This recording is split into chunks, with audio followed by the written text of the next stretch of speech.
لله وحده والصلاة والسلام على من لا نبي بعده وعلى آله وأصحابه ومن تبعهم أجمعين. أما بعد فأعوذ بالله من الشيطان الرجيم. بسم الله الرحمن الرحيم. إن الله اشترى من المؤمنين أنفسهم وأموالهم بأن لهم الجنة يقاتلون في سبيل الله فيقتلون ويقتلون وعدا عليه حقا في التوراة والإنجيل والقرآن ومن أوفى بعهده من الله فاستبشروا ببيعكم الذي بايعتم به وذلك هو الفوز العظيم. صدق الله العظيم وبلغنا رسوله النبي الكريم ونحن على ذلك لمن الشاهدين والشاكرين والحمد لله رب العالمين. بآواز بلند درود پاک پڑھنے کی سعادت حاصل کریں. اللهم صل على محمد وعلى آل محمد كما صليت على إبراهيم وعلى آل إبراهيم إنك حميد مجيد. اللهم بارك على محمد وعلى آل محمد كما باركت على إبراهيم وعلى آل إبراهيم إنك حميد مجيد. واجب الاحترام حضرات علماء اکرام، بزرگان دین، نوجوانان اہل سنت، سالانہ پیغمبر انقلاب صلی اللہ علیہ وآلہ وسلم کانفرنس اپنی سابقہ روایات کے مطابق انتہائی شان و شوکت کے ساتھ انعقاد پذیر ہے.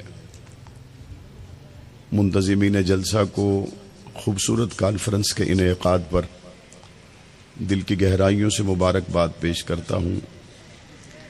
پیغمبر انقلاب کانفرنس کے شرکاء رات کا طویل حصہ گزرنے کے باوجود جس شوق، محبت اور لگن کے ساتھ اس جلسے کو سماعت فرما رہے ہیں، اللہ تعالیٰ دنیا اور آخرت میں اس خوبصورت نسبت کے ساتھ ہمیں وابستہ رکھے. دائیں بائیں لوگ یقیناً اس وجہ سے کھڑے ہیں کہ پنڈال میں جتنا انتظام کیا گیا تھا تشریف لانے والوں کی تعداد اس سے زیادہ ہے. ہمیں اس کو دیکھ کر حیرانی ہو نہ ہو، دشمن کو ضرور پریشانی ہوتی ہے، کیونکہ انہوں نے اس اسٹیج پر بانیان پیغمبر انقلاب کو جب سنا تو سوچا کہ اگر یہ سنانے والے نہ رہے تو سننے والے بھی نہیں رہیں گے، تو سنانے والے دنیا سے چلے گئے. سچی بات یہ ہے کہ جن اکابرین کا تذکرہ مجھ سے پہلے اسٹیج پر کیا گیا، معاویہ اعظم طارق جیسے 1 کروڑ آ جائیں، میں علامہ فاروقی کے پاؤں کے ساتھ لگنے والی خاک کے برابر بھی نہیں ہوں. لیکن اللہ تعالیٰ نے سیدنا ابو بکر صدیق سے محبت ہی اتنی کی ہے کہ سنانے والوں کی نسلوں کو بھی اللہ نے کھڑا کر دیا اور سننے والوں کی نسلوں کو بھی اللہ نے کھڑا کر دیا. آپ نے بہت خوبصورت خطاب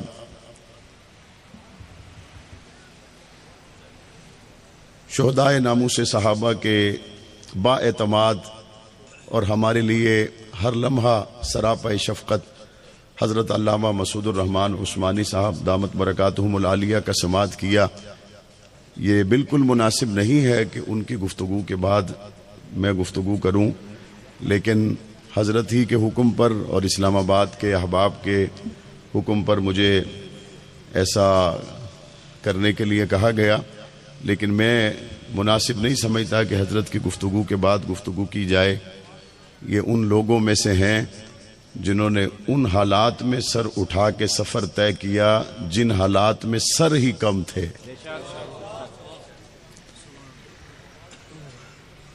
اور جن کے ساتھ یہ رہے ان کو سر جھکانا آتا ہی نہیں تھا. اور ان کے جانے کے بعد جس وفا کے ساتھ یہ سینہ تان کے چلنے والے لوگ ہیں، ہم نے نہیں دیکھا ان لوگوں کو، لیکن آج جب ان حضرات کی محفل ہمیں نصیب ہوتی ہے، گفتگو کا حصہ ہمیں سننے کا موقع ملتا ہے، تو ہمیں اندازہ ہو جاتا ہے کسی بڑے قافلے سے بچھڑے ہوئے عظیم لوگ ہی ہو سکتے ہیں۔ برادر محترم مولانا نعمان ضیاء فاروقی صاحب آپ سے بڑی خوبصورت گفتگو فرما چکے۔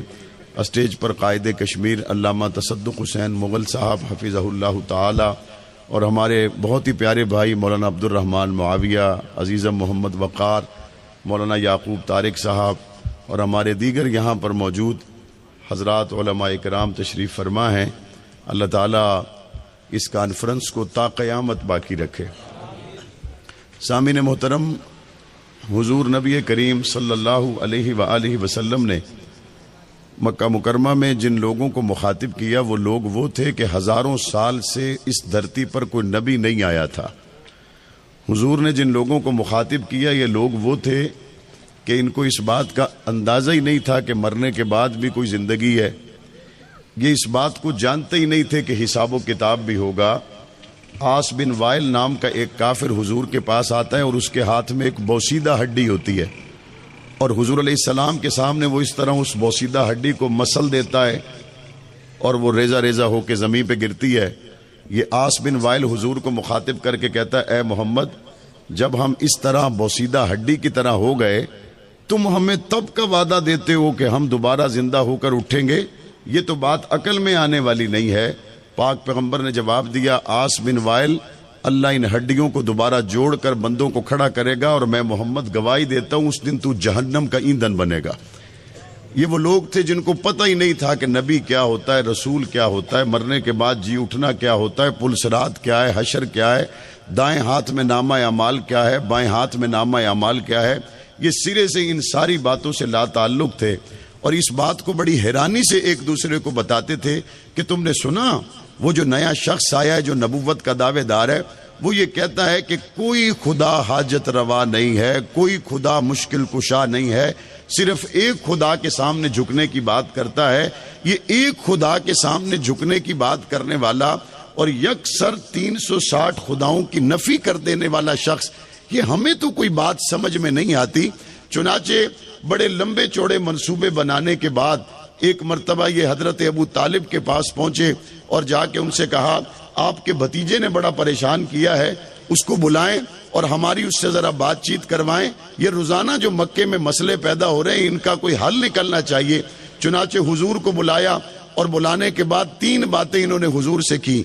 پہلی بات یہ کی، اگر آپ کو لگتا ہے کہ آپ نے یہ ساری تحریک اس لیے کھڑی کی ہے کہ آپ کو بادشاہت مل جائے تو بسم اللہ، ہم دینے کے لیے تیار ہیں، اور اگر آپ نے یہ ساری تحریک اس لیے برپا کی ہے کہ آپ کو کسی اچھی خاتون سے نکاح کروا دیا جائے تو ہم اس کے لیے بھی تیار ہیں، اور اگر آپ نے یہ سارا کچھ اس لیے کیا ہے کہ آپ کو لگتا ہے کہ آپ کو تھوڑا سمجھ میں فرق آ گیا ہے تو بھی کوئی بات نہیں، ہم آپ کا علاج معالجہ جھاڑ پھونک کروانے کے لیے تیار ہیں۔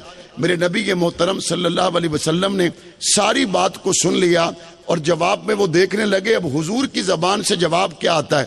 پاک پیغمبر نے فرمایا، بھئی بات یہ ہے، میرے ایک ہاتھ پہ چاند کو رکھ دو، ایک کو سورج پہ رکھ دو، میں دونوں چاند اور سورج الٹا دوں گا، لیکن رب کی توحید سے باز نہیں آ سکتا۔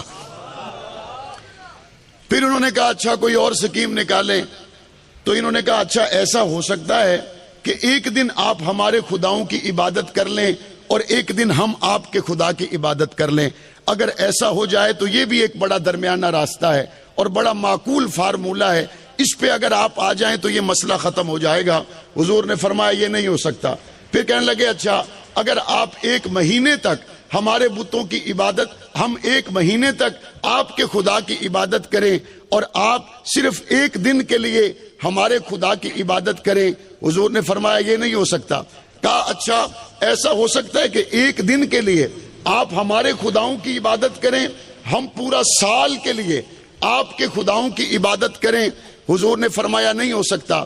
کہا اچھا زندگی میں 1 مرتبہ ہو سکتا ہے کہ زندگی میں 1 مرتبہ آپ ہمارے خداؤں کی عبادت کریں اور بعد میں ہم ہمیشہ آپ کے خداؤں کی عبادت کریں۔ پاک پیغمبر نے فرمایا لکم دینکم ولی دین، تمہارے لیے تمہارا، میرے لیے میرا، لیکن اگر تم مجھ سے یہ توقع کرتے ہو لمحہ بھر کے لیے بھی میں اپنے رب کی چوکھٹ سے سر کو اٹھاؤں تو یہ ہونا ممکن نہیں ہے۔ یہ پیکج آج کے دور میں بھی لوگ دیتے ہیں۔ ایسا ہو سکتا ہے کہ محرم کے 10 دن میں ایک ہو جاؤ، ایسا ہو سکتا ہے کہ چند دن کے لیے ایک ہو جاؤ، ایسا ہو سکتا ہے ایک ہوٹل میں ایک ہو جاؤ، ایسا ہو سکتا ہے کسی تہہ خانے میں ایک ہو جاؤ، اچھا ایسا ہو سکتا ہے کسی سیاسی اتحاد میں ایک ہو جاؤ، اچھا ایسا ہو سکتا ہے کسی مدرسے کی سطح پہ بننے والے اتحاد میں ایک ہو جاؤ۔ ساری باتوں کا جواب علی شیر حیدری نے اپنے فتوے میں دیا، اور وہ یہ دیا تم ایک ہونے کی بات کرتے ہو، لمحہ بھر کے لیے بھی صدیق کا دروازہ نہیں چھوڑا جا سکتا ہے۔ پھر انہوں نے مختلف ہیلے بہانے طریقے بنائے۔ عقبہ بن معیط اپنے گھر میں حضور کی دعوت کرتا ہے، کفار مکہ کو بھی بلاتا ہے، اور یہ بیچ بچاؤ کا راستہ بنانے کی کوشش کرتا ہے۔ ایسے لوگ بھی بہت سے ہر زمانے میں رہے ہیں جو کہتے ہیں کہ سب مجھے مان لو اور سب میرے پیچھے پیچھے آ جاؤ اور میں راستہ نکالوں گا، بناؤں گا۔ یہ جو درمیان میں ایسے لوگ آتے ہیں، پاک پیغمبر کے ساتھ اس وقت عقبہ بن معیط کا معاملہ کیا تھا اس کو بھی دلوں پہ بٹھائیے۔ عقبہ بن معیط مکہ کے بڑے بڑے سرداروں کو بلاتا ہے اور پاک پیغمبر کو اپنے گھر میں بلاتا ہے، اور بلا کر کہتا ہے بھائی میں معاملے کا حل نکالنا چاہتا ہوں، میں آپس میں آپ کو اکٹھے بٹھانا چاہتا ہوں، میں کوئی درمیانہ راستہ نکالنا چاہتا ہوں جس سے حالات بہتر ہوں، ماحول بہتر ہو۔ پاک پیغمبر عقبہ بن ابی معیط کے گھر پہنچ گئے۔ جب اس کے گھر میں پہنچے، کھانا سامنے آیا، حضور نے فرمایا میں نے تو کھانا نہیں کھانا۔ اس کو بڑی آر محسوس ہوئی، شرم محسوس ہوئی، کہتا آپ میرے گھر آ گئے لیکن کھانا نہیں کھاتے۔ حضور نے فرمایا بھی کھانا کھلانا چاہتے ہو تو شرط ایک ہے۔ کہتے جی کسی بھی طریقے سے ہر شرط ماننے کے لیے تیار ہوں، لیکن یہ تو میرے لیے بڑی بے عزتی کی بات ہے کہ آپ میرے گھر میں آئیں لیکن میرا کھانا نہ کھائیں، شرط بتائیں شرط کیا ہے۔ پاک پیغمبر نے فرمایا شرط ایک ہے، رب کو ایک مانو اور اپنے بتوں کا انکار کرو۔ وہ ہماری پنجابی میں کہتے پچھو اگ تے اگوں کد۔ پڑھ لیا کلمہ۔ اب عقبہ بن ابی معیط نے کلمہ پڑھا تو وہاں بیٹھے ہوئے سارے کفار سردار بھڑک گئے۔ انہوں نے کہا اس کے لیے بلایا تھا، اس کے لیے بلایا تھا۔ حضور کے جانے کے بعد مجبور کرنے لگے کلمے سے ہٹ جاؤ، کلمے سے پھر جاؤ، مصطفیٰ کریم کے سامنے جا کر علل اعلان مکر جاؤ۔ اگر تم مکرنے کے لیے تیار نہیں، ماننے کے لیے تیار نہیں تو تمہارا ناطقہ بند کر دیا جائے گا۔ کفار کی باتوں میں آنے کے بعد عقبہ بن ابی معیط مکہ کے چوک میں کھڑے ہو کر مصطفیٰ کریم کی طرف معاذ اللہ تھوک پھینک کر کہتا ہے اے محمد میں نے آپ کو آپ کا کلمہ واپس کر دیا۔ یہ وہ ہے یا لیتنی لم اتخذ فلانا خلیا۔ اللہ نے اس کو اچھا راستہ دیا لیکن یاروں دوستوں کے چکر میں حضور کا ساتھ چھوڑ دیا۔ یاریاں دوستیاں نبھانے کے لیے یاروں کو رکھا، مصطفیٰ کریم کو نہ رکھا۔ حضور کی دعوت پھیل رہی ہے، روکنے والے لوگ روزانہ ہیلے بہانے کرتے ہیں، اور ایک دن میٹنگ میں یہ طے ہوا کہ حضور کا کلمہ پڑھنے والے زیادہ تر تو غریب لوگ ہیں، زیادہ تر تو کمزور لوگ ہیں۔ کمزوروں کو ستانا، کمزوروں کو مارنا، کمزوروں پہ ظلم اور جبر کرنا، یہ مختلف لوگ اپنے اپنے حصے میں لے لو اور مصطفیٰ کے غلاموں کو ستاؤ تاکہ یہ حضور کے دین سے پھر جائیں۔ چنانچہ امیہ کے حصے میں حضرت بلال پر ظلم ڈھانا آیا، ابو جہل کے حصے میں حضرت سمیہ، حضرت یاسر پر ظلم ڈھانا آیا، حضرت یاسر پر ظلم کے پہاڑ توڑے گئے۔ حضرت سمیہ کو 2 اونٹوں کے ساتھ باندھ کر برچہ حضرت سمیہ کو مارا، سمیہ کے ٹکڑے ہو گئے۔ حضرت عمار پر ظلم کے پہاڑ توڑے گئے، حضرت یاسر کو ستایا گیا، حضرت بلال کو تپتے ہوئے مکہ کے صحراؤں پر لٹا دیا گیا، اور ہر دم بلال آد آد پڑھتا ہے۔ کسی نے بلال سے پوچھا اور بھی تو رب کا نام پکار سکتے تھے، آد آد کیوں پکارا؟ بلال جواب دیتا ہے عاد کہنے سے کفار مکہ کو تکلیف زیادہ ہوتی ہے، اس لیے میں نے رب کا نام بھی وہی لیا جس سے تکلیف زیادہ ہو۔ حضرت بلال کو بہت مارا، اور یہ صحابہ کا انداز ہے، کہتے عہد لینے سے ان کی چیخیں نکلتی ہیں۔ تو یہی کہنا ہے، مشرکین مکہ کو رحمان کے نام سے سب سے زیادہ چڑ تھی، سب سے زیادہ چڑ رحمان کے نام سے۔ اور سورہ رحمان کا آغاز کہاں سے ہوتا ہے؟ کہاں سے ہوتا ہے؟ صحابہ کو اقرا بسم ربک الذی خلق بھی آتا تھا، صحابہ کو تبت یدا ابی لہب وتب بھی آتا تھا، صحابہ کو قل ھو اللہ احد بھی آتا تھا۔ حضور نے پوچھا کعبے کے صحن میں تلاوت کون کرے گا؟ عبداللہ بن مسعود نے کہا میں کروں گا۔ اور جب کعبے کے صحن میں تلاوت کے لیے گئے تو اقرا بسم ربک الذی خلق نہیں پڑھا، بلکہ کہا الرحمن علم القرآن خلق الانسان علمہ البیان الشمس والقمر بحسبان والنجم والشجر یسجدان والسماء رفعها ووضع الميزان۔ کعبہ کے صحن میں مصطفیٰ کا غلام تلاوت کرتا جا رہا ہے، اور کفار مکہ ان پہ ظلم و تشدد کے پہاڑ توڑتے چلے جا رہے ہیں۔ پاک پیغمبر نے ایک موقع پر پھر پوچھا آج کون جائے گا سورہ رحمان کی تلاوت کے لیے؟ کعبہ کے صحن میں ابن مسعود دوبارہ کھڑے ہو گئے۔ حضور نے فرمایا پہلے بھی گئے تھے، بڑی چوٹ آئی تھی، کہتے یا رسول اللہ رب کا نام لے کر کافر سے مار کھانے میں جو مزہ ہے اور کسی شے میں ہے ہی کوئی نہیں۔ علامہ فاروقی ایک دن مجھے بتا رہے تھے، کہتے تھے دشمنان صحابہ کی گولی میں تکلیف نہیں ہے، کہتے تکلیف نہیں ہے۔ اور یہی جملے میں نے علامہ علی شیر حیدری رحمت اللہ علیہ کی تقریر میں سنے۔ تعلیم القرآن راجہ بازار میں گفتگو فرماتے ہوئے کہنے لگے جب اونٹ اپنے پسند کے درخت سے کھاتا ہے تو اس کی زبان پہ کانٹا لگتا ہے اور زبان سے خون نکلتا ہے، تو دیکھنے والا کہتا ہے دیکھو اس کی زبان زخمی ہو گئی، کوئی اونٹ سے پوچھے کہ اس کو کھانے میں لطف کتنا آیا ہے۔ دیکھنے والے کا مشاہدہ اور ہے، کیفیات جس کو حاصل ہے اس کو پتا ہے۔ حضرت بلال کو مارا گیا، آد آد کی صدائیں لگتی رہی۔ ایک دن حضرت بلال بے ہوش تھے، آنکھ کھلی تو ساتھ والدہ بیٹھی ہوئی تھی۔ پوچھا اماں کدھر؟ کہنے لگے کہ تمہیں مار مار کے بے ہوش کر دیا انہوں نے، اور مجھے گھر سے بلایا کہ جا جا کے بیٹے بلال کو سمجھا۔ حضرت بلال مسکرا کے کہنے لگے اماں تیرے آنے کا صاف مطلب ہے آج تیرا بیٹا جیت گیا اور مکہ کے کافر ہار گئے۔ بیٹا کلمہ تو میں نے بھی پڑھا ہے، اگر تم چھپا لو تو آسانی رہے گی۔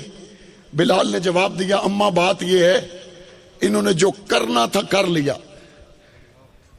وہ ساڑی پنجابی چ کہندے انہوں نے جڑا سپ کڈنا سی کڈ لیا، انہوں نے جو کرنا تھا کر لیا، انہوں نے جو ظلم کے پہاڑ توڑنے تھے توڑ لیے، انہوں نے جو جبر کرنا تھا کر لیا۔ آج تجھے لے کے آنے کا مطلب صرف ایک ہے، تیرا بیٹا بلال ان کے ظلم سہ گیا ہے، مشکلات سہ گیا ہے، تجھے لانے کا صاف مطلب یہ ہے میں ساری مشکلات سہنے کے باوجود مصطفیٰ کے ساتھ کھڑا ہوں۔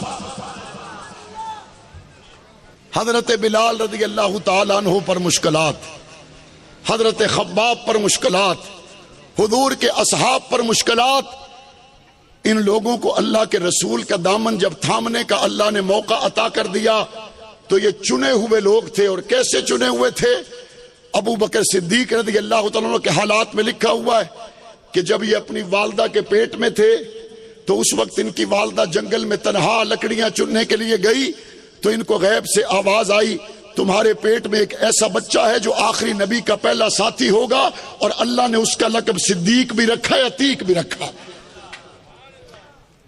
ایسے لوگ اللہ نے مصطفیٰ کریم کو دیے جنہوں نے زمانہ جاہلیت میں بھی کبھی بتوں کو سجدہ نہیں کیا تھا۔ ابو بکر صدیق کا والد حضرت ابو بکر کو کہتا ہے تم میرے ساتھ کبھی بھی بتوں کو سجدہ کرنے کے لیے نہیں گئے، آؤ آج تو تمہیں لے کے ہی جانا ہے۔ چلے گئے، کہتے یہ بت ہے، کہا ہاں مجھے بھی نظر آ گیا بت ہے، آپ چلے جائیں میں غور کرتا ہوں، اور غور کرنے کے بعد شام تک کوئی فیصلہ کروں گا۔ باپ مطمئن ہو گیا کہ چلو غور تو کر رہا ہے۔ باپ کے جانے کے بعد ابو بکر صدیق نے دروازہ بند کیا اور بت کو کہتا ہے رب بنے ہوئے ہو کھلائی دو، رب بنے ہوئے ہو کھلائی دو۔ کہاں کھلاتا؟ وہ تو مکھی لے جائے تو چھین نہ سکے، مکھی کا پر نہ بنا سکے، پھر کہتے اچھا خدا بنے ہوئے ہو پلائی دو۔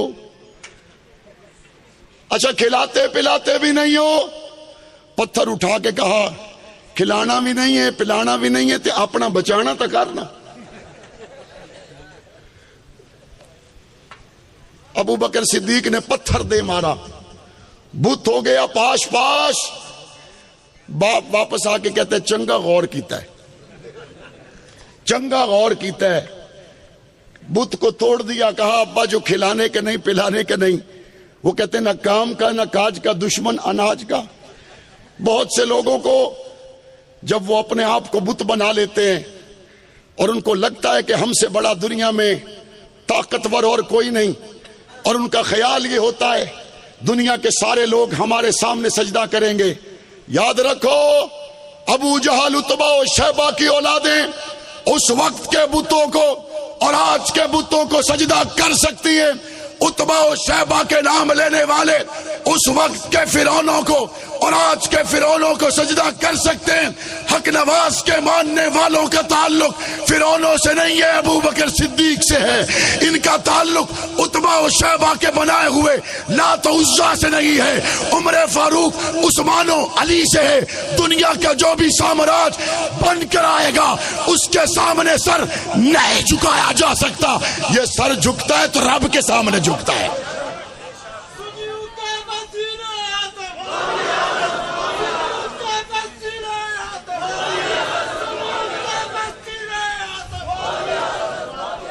اور تم کیا کرو گے کسی کا؟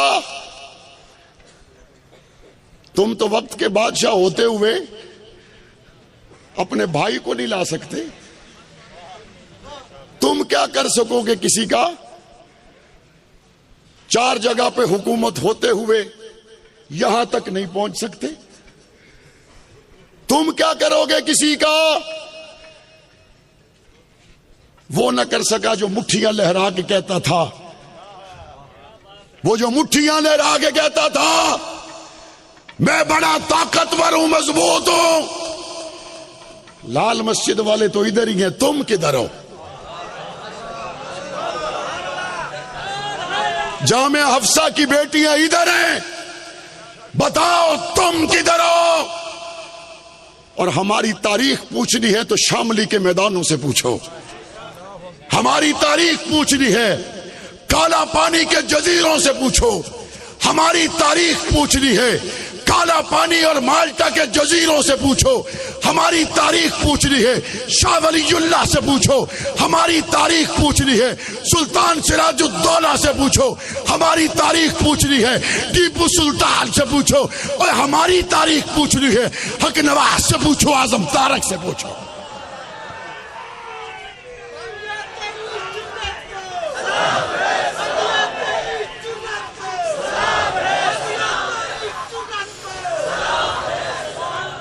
ہم نہیں ڈرتے ورتے کسی سے، کسی نے بولو وے امریکہ اپنے نال لے کے 44 ملکاں وہاں آیا، اپنے ساتھ لے کے آیا،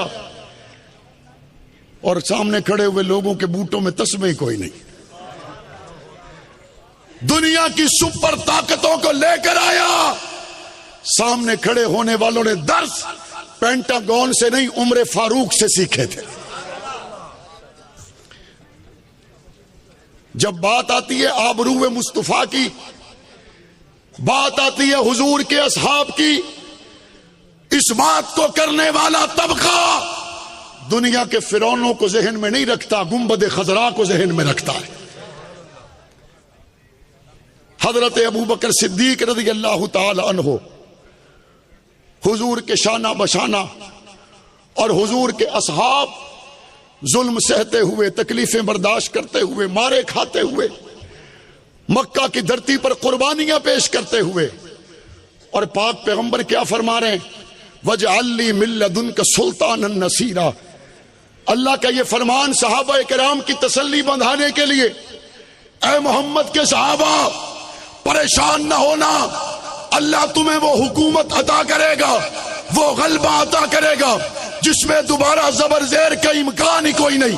صحابہ ہمت کرنا، اللہ ان مشکل حالات میں تمہارے ساتھ اس بات کا وعدہ کر رہا ہے، وعد اللہ الذین آمنوا منکم وعملوا الصالحات لیستخلفنہم فی الارض کما استخلف الذین من قبلہم۔ صحابہ گھبرانا نہیں، اللہ نے تم سے زمین پر خلافت کا وعدہ کر لیا۔ کفار مکہ کہنے لگے جان بچانے کو جگہ کوئی نہیں، باتیں کر رہے دنیا میں حکمرانے کی، لیکن صحابہ کا ایمان پختہ تھا۔ جب حضور روانہ ہوئے، سراقہ نے حضور کو پا لیا ہجرت کے موقع پر۔ حضور علیہ السلام نے سراقہ سے کہا وہ وقت آئے گا جب اللہ تجھے کیسر و کسرا کے کنگن پہنائے گا۔ دنیا حیران ہے، ایک ساتھی کے ساتھ جانے والا نبی، مکہ کے لوگ جان کے در پہ، اور بات یہاں پہ اپنے تلاش کرنے والے کو کیا کہی کہ اللہ تجھے کیسر و کسرا کے کنگن پہنائے گا۔ لیکن یہ جو 13 سالہ مکی دور ہے، اس میں ذرا سمجھنے کی جو ضروری بات ہے وہ یہ ہے، ان 13 سالوں میں پاک پیغمبر نے اپنے صحابہ کرام کو ایک تربیت گاہ سے گزارا، جس کو قرآن مجید کہتا ہے تزکیہم۔ اللہ تعالیٰ کے رسول نے ان کا تزکیہ کیا، ان کو مشکل ترین حالات سے گزارا، ان کو بٹھیوں سے گزارا، مشکلات سے گزرنے کے بعد، بٹھیوں سے گزرنے کے بعد وہ ایسے کندن بنے کہ جب ان کو اللہ نے حضور کے منصب پہ بٹھایا تو بھیڑیے کی جرت نہیں ہوئی کہ وہ بکری پہ حملہ کر دے۔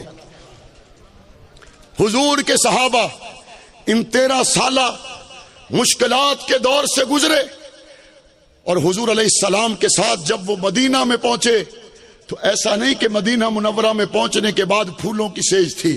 کبھی بدر کا میدان سجا، کبھی احد کا میدان سجا، کبھی خندق میں صحابہ اکٹھے ہوئے، کبھی تبوک میں اکٹھے ہوئے، کبھی صحابہ مختلف غزوات میں کھڑے ہوئے نظر آئے۔ مشکل ترین حالات میں حضور علیہ السلام کے ساتھ وہ قائم رہنے والے جن کو پاک پیغمبر نے تزکیہ کیا، جن کو پاک پیغمبر نے تیار کیا، مشکل حالات سے گزرنے کے باوجود دنیا کے کونے کونے میں پہنچنے والوں کا عزم اتنا بلند تھا کہ 1400 سال گزر گئے، صحابہ نے جس علاقے کو سیراب کیا تھا، حضرت عیسیٰ نبی کے جانے کے بعد 600 سالوں کے بعد دین عیسوی مٹ گیا، لیکن مصطفیٰ کے صحابہ نے دین کو ایسا پھیلایا، 1400 سال گزر گئے، کعبہ کے صحن میں دوبارہ بتوں کو سجدہ نہیں ہو سکا۔ 14 صدیاں گزر گئی، رب کی دھرتی پر رب کو پکارا جا رہا ہے۔ 1400 سال گزر گئے، دوبارہ لات و عزا کے پجاری نظر نہیں آئے۔ 1400 سال گزر گئے، محمد کریم کے ان صحابہ کرام کے جو لگائے گئے پودے تھے وہ آج بھی تناور درخت ہیں، اور حضور نبی کریم صلی اللہ علیہ وسلم کے ان صحابہ کرام کو اللہ تعالیٰ نے جو اعزاز اور کمال عطا کیا، اللہ نے فرمایا ان جو کسے تو نہیں وک دیتے ان دا خریدار میں آپ، جو کسی سے نہیں بکے ان کو پھر رب نے خریدا۔ اور کیسے خریدا؟ خرید و فروخت کا تذکرہ اللہ اپنے قرآن میں کرتا ہے، ان اللہ اشترى من المؤمنین انفسهم واموالهم بان لهم الجنہ۔ اللہ کا قرآن کہتا ہے ہم نے صحابہ کے مالوں کو خریدا، صحابہ کی جانوں کو خریدا، اور قرآن کہتا ہے بان لهم الجنہ، جنت کے بدلے میں خریدا۔ بدلے میں جنت دینے والا اور بتانے والا رب کا قرآن ہے۔ بکنے والے صحابہ، بکا صحابہ کا مال، بکی صحابہ کی جانیں، اور ملنے والی جنت، بتانے والا قرآن، یہ سارا فیصلہ تو قرآن میں اللہ نے 1400 سال پہلے کر دیا، لیکن اللہ کا قرآن کہتا ہے کہ ایسا نہیں ہوا ہم نے ان کی بہادری اور شجاعت کو دیکھنے کے بعد ابھی ابھی فیصلہ کیا ہو ہم ان کے خریدار ہیں، بلکہ قرآن کہتا ہے یہ تو وہ وعدہ ہے جس کو ہم نے تورات میں بھی بیان کیا، ہم نے انجیل میں بھی بیان کیا، اور ہم نے قرآن مجید میں اس کو تازہ کر دیا۔ حضور کے صحابہ وہ لوگ نہیں ہیں جو جنت میں گئے، اسلام آباد کے لوگوں حضور کے صحابہ وہ ہیں جو آئے بھی جنت سے تھے، رہے بھی جنت میں ہیں اور گئے بھی جنت میں ہیں۔ قرآن مجید ان کے تذکرے تورات میں کرے اور ہم ان کا ایڈریس تاریخ سے پوچھیں، قرآن بتائے کہ ان کے تذکرے انجیل میں ہیں اور ہم ان کے تذکروں کے لیے کسی تاریخ دان کے دروازے پہ دستک دیں، قرآن ان کا سراخاں بن جائے اور ہم صحابہ کی باتیں پوچھنے کے لیے کسی مورخ کی طرف رجوع کریں، وہ آسان صاف عام بات ہے۔ کہتے جب پانی موجود ہو تو تیمم نہیں کیا جا سکتا، پانی موجود ہو تو تیمم نہیں کیا جا سکتا۔ اللہ کا قرآن صحابہ کے لیے موجود ہے تو تاریخ کی ضرورت نہیں ہے، اللہ کا قرآن صحابہ کے لیے موجود ہے تو کسی مورخ کی طرف دیکھنے کی ضرورت نہیں ہے۔ اللہ نے ان کو جنتیں دے دی، جنت بنانے والا کون ہے؟ بنانے والا کون ہے؟ اور مصطفیٰ کے یاروں کو نسبت دینے والا کون ہے؟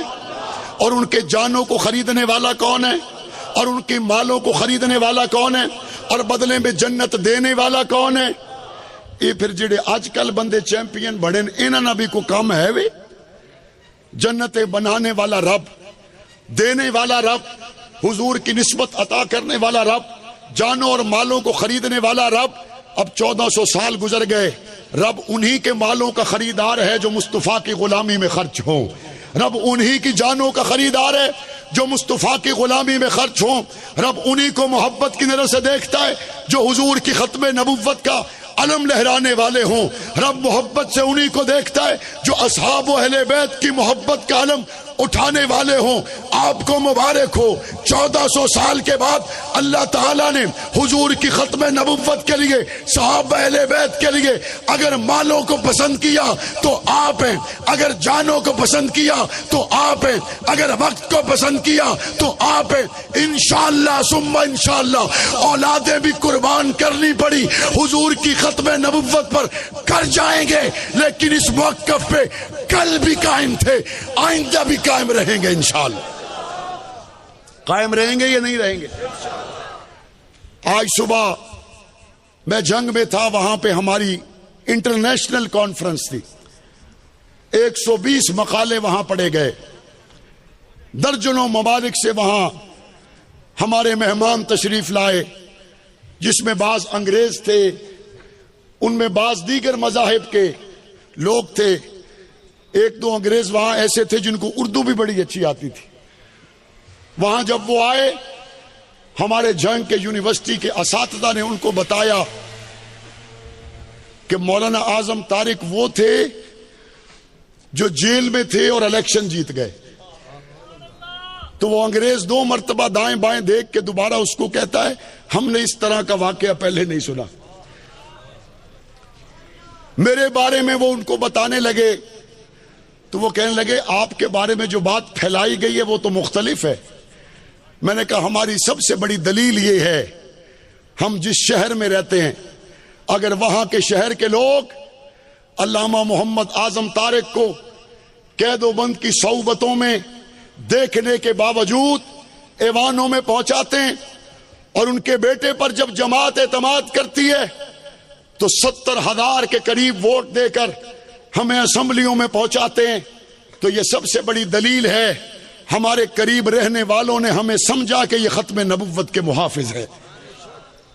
ہمارے قریب رہنے والوں نے یہ سمجھا کہ یہ زبانی دعوے کرنے والے، نعرے لگانے والے نہیں، بلکہ اصحاب و اہل بیت کی عزت کے چوکیدار ہیں۔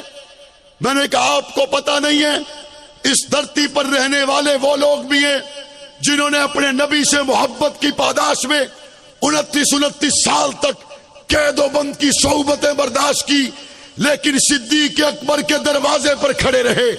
ایسے ایسے لوگ موجود ہیں جب ان کے جنازے گھر میں آئے تو ان کی بوڑھی مائیں ان پہ پھول ڈال کر کہہ رہی تھی کہ ختم نبوت صحابہ و اہل بیت کا شیر آ گیا ہے۔ جب اس نے ان واقعات کو سنا، کہتے ہیں میں موجود دنیا کی تاریخ میں اس طرح کی تاریخ اور کسی کی نہیں دیکھتا۔ یہ قربانیاں اور قربانیوں کے بعد یہ چہروں پہ مسکراہٹ اور یہ اطمینان، جب میں پیچھے پلٹ کے دیکھتا ہوں تو میں کہتا ہوں 1400 سال کے بعد اگر گنبد خضرا کی نسبت اتنی تگڑی ہے کہ قربانیوں کے بعد بندے گھبراتے نہیں، اور جنہوں نے آنکھوں سے دیکھا ہوگا وہ کیسے گھبرا سکتے ہیں؟ 1400 سال کے بعد جن کو نسبت مصطفیٰ ملی، جن کو نسبت صحابہ و اہل بیت ملی، وہ ایوانوں میں پہنچ کر، کال کوٹڑیوں میں پہنچ کر، جنازے اٹھا کر تختہ دار تک جھولنے کے باوجود اگر صدیق کا لڑ نہیں چھوڑتے، مصطفیٰ کے صحابہ کتنے وفادار ہوں گے؟ خدا کی قسم ان کی وفاداری کو کسی پیمانے میں تولا ہی نہیں جا سکتا ہے۔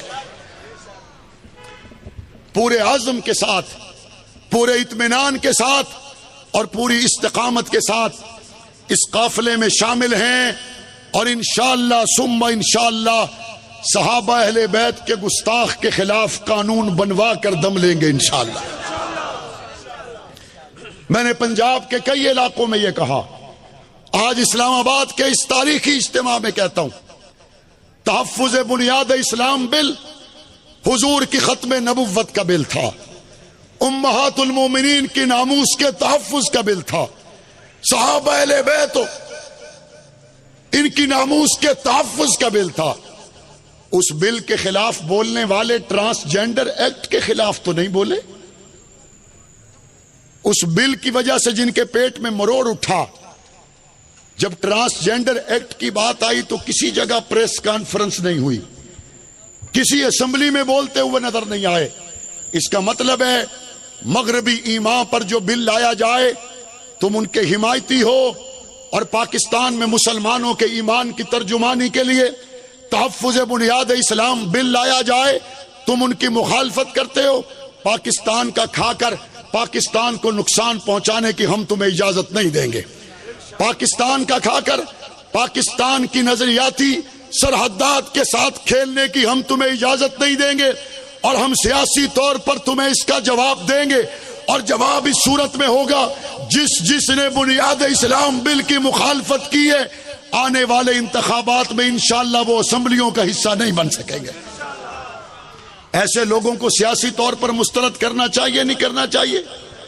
اور ہم ابھی سے پورے پاکستان میں اپنے دوستوں سے کہہ رہے ہیں، جب آپ اس بات کو مانتے ہیں کہ ہمارے دل پہ سب سے گہری چوٹ اس وقت نہیں پڑتی جب سیوریج کا مسئلہ ہو، ہمارے دل پہ سب سے گہری چوٹ اس وقت نہیں پڑتی جب ہمارے علاقے میں لوڈ شیڈنگ کا مسئلہ ہو، ہمارے دل پہ سب سے گہری چوٹ اس وقت پڑتی ہے جب باہر مصطفیٰ کے یاروں کی آبرو پہ جملے کسے جا رہے ہوں اور ہمارے منتخب نمائندے اسمبلیوں میں گونگے بن کے بیٹھے ہوئے ہوں۔ اس وقت دل پہ چوٹ پڑتی ہے یا نہیں پڑتی؟ جب آپ سمجھتے ہیں کہ ہمارا سوئی گیس، سولنگ ڈالی اور واپڈا سے بڑا مسئلہ ختم نبوت کا مسئلہ ہے، صحابہ اہل بیت کا مسئلہ ہے، تو پھر انتخابی میدان سجنے پر ہمیں اپنے سسرالیوں کی سفارشیں نہیں بلکہ مصطفیٰ کے سسرالیوں کی عزت کا خیال کرنا چاہیے۔ پھر الیکشن کا میدان سجنے پر ہمیں اپنے دوستوں یاروں کا لحاظ کرنے کی بجائے حضور کی 23 سالہ محنت، اس کی عزت اور ناموس کے قانون بنوانے کے لیے جو آواز مؤثر ہو اس کا ساتھ دینا چاہیے۔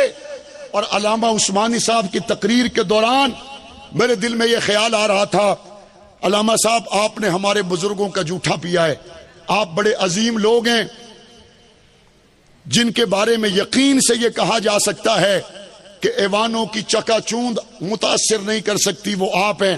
میرا تو مشورہ ہوگا صدیق اکبر کی صداقت کا علم لہرانے کے لیے قومی اسمبلی میں آپ کو جانا چاہیے،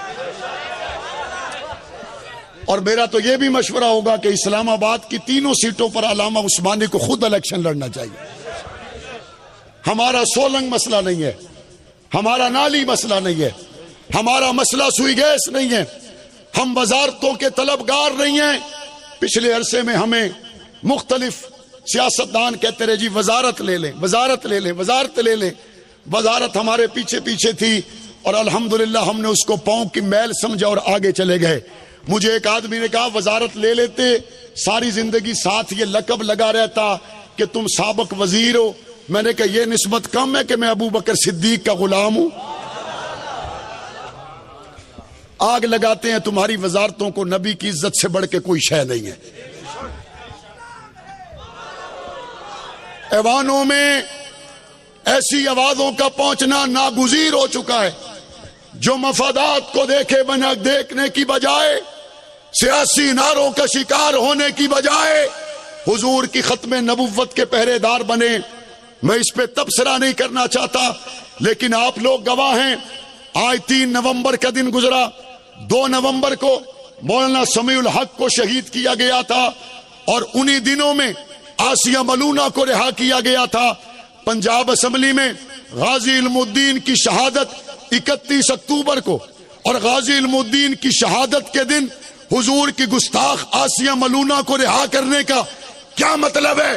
اس شاہ کے مصطفیٰ کو یہ میسیج دیا گیا کہ ریاست مدینہ میں تاجدار مدینہ کی عزت کا قانون ہمارے لیے کوئی معنی نہیں رکھتا۔ اس وقت بڑے چرچے تھے، بڑی جماعتوں کے بڑے بڑے بورڈ تھے اور بڑے بڑی توقعات تھی حضور کی ختم نبوت کے لیے۔ بھری ہوئی اسمبلی میں اگر اس وقت کوئی بولا تھا تو آپ کا بھائی بات کر رہا تھا۔ ہمیں اس وقت لوگوں نے کہا، انہوں نے کہا مولانا آپ تو حکومتی جماعت کے اتحادی ہیں۔ میں نے کہا سائیڈ پہ کرو، ہم اتحادی شتحادی بعد میں رکھتے ہیں، ہم گنبد خضرا کو پہلے رکھتے۔ ہم نے آج 3 نومبر کو جب مولانا سمیع الحق کی شہادت کو عرصہ بیت گیا، آج جب قریباً 5 سال مکمل ہونے کو ہیں،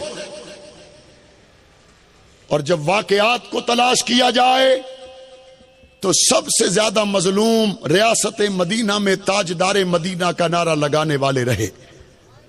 سب سے زیادہ مظلوم صحابہ اہل بیت کی حرمت کے لیے اسمبلی میں آواز اٹھانے والے رہے۔ بہت سی ایسی مشکلات ہیں جن کا ہم اعلانیہ تذکرہ اس لیے بھی نہیں کرتے کہ ہم اس نسبت کے ساتھ تکلیفوں کو بیان کریں تو اس نسبت کی ناقدری ہے۔ میں نے کسی عالم سے آج تک یہ نہیں سنا کہ ابو بکر صدیق نے کسی کو یہ کہا ہو کہ جب میں پیرا دے رہا تھا تو مجھے ڈنگ زور سے لگا تھا۔ میں نے آج تک نہیں سنا ابو بکر صدیق نے کسی موقع پر کہا ہو جب میں حضور کا پیرا دے رہا تھا تو ڈنگ لگتی تکلیف بڑی ہوئی تھی۔ میں نے آج تک نہیں سنا کہ حضرت سعد نے کہا ہو جب میں پاک پیغمبر کے لیے تیر چلا رہا تھا اور میں تیر برداشت کر رہا تھا مجھے تکلیف بڑی ہوئی۔ میں نے آج تک یہ نہیں سنا کہ اس عورت نے جس کے 4 بیٹے حضور کی محبت میں شہید ہوئے اس نے یہ کہا ہو جب میرے لال گئے تو مجھے دکھ بڑا ہوا تھا۔ ہماری نسبت ان کے ساتھ ہے کہ اس نسبت کے ہو جانے کے بعد 4 شیڈول کا تذکرہ بنتا ہی نہیں ہے۔ اس نسبت کے مل جانے کے بعد گولیوں کا، ہتکڑیوں کا، بیڑیوں کا تذکرہ ہمیں زیب ہی نہیں دیتا۔ اور اگلی بات لوگ کہتے ہیں جی سب سے بڑا کام کیا ہوگا؟ گولی۔ مولانا اعظم طارق فرمایا کرتے تھے جیل تو اگے جیل کوئی نہیں تے موت تو اگے موت کوئی نہیں۔ جیل تو اگے جیل کوئی نہیں تے موت تو اگے موت کوئی نہیں۔ جیلیں ہم نے دیکھی ہوئی ہیں اور گولیوں کی برسات میں تقریریں بھی ہم نے کی ہوئی ہیں۔ بم دھماکوں کے بعد بھی ہمارے پائے استقلال میں لغزش نہیں آ سکی۔ ہماری نسبتیں بلند ہیں، ہماری زبان پہ ہمیں شکوے زیبا نہیں دیتے۔ ہم اس کاز کے ساتھ جڑے ہوئے اپنا دکھ سکھ صرف اسی کو سمجھتے ہیں کہ مشن آگے بڑھ رہا ہے، کاز آگے بڑھ رہا ہے یا نہیں بڑھ رہا۔ ہم یہ سمجھتے ہیں یہ شہداء کے خون کی برکت ہے کہ آواز کو دبانے کی کوشش کی گئی، دب نہیں سکی، اور انشاءاللہ ثم انشاءاللہ یہ میدانوں میں بھی نہیں دبی، یہ ایوانوں میں بھی نہیں دبے گی۔ آپ اس کے لیے سیاسی طور پر بیدار رہیں گے انشاءاللہ، آپ اس کے لیے سیاسی طور پر بھی متحرک رہیں گے انشاءاللہ۔ باقی کچھ لوگ ہیں جن بیچاروں کو نیا نیا پتا چلا ہے کہ امریکہ بڑا طاقتور ہے، کچھ بندے نواں پتہ لگا ہے تو ہر بندے جل کے آخر تو سا پتہ ہے امریکہ کون ہے؟ تمہیں پتہ ہے امریکہ کون ہے؟ تمہیں پتہ ہے امریکہ کون ہے؟ میں نے کہا چل ہٹ، امریکہ سے جا کے پوچھ ہم کون ہیں۔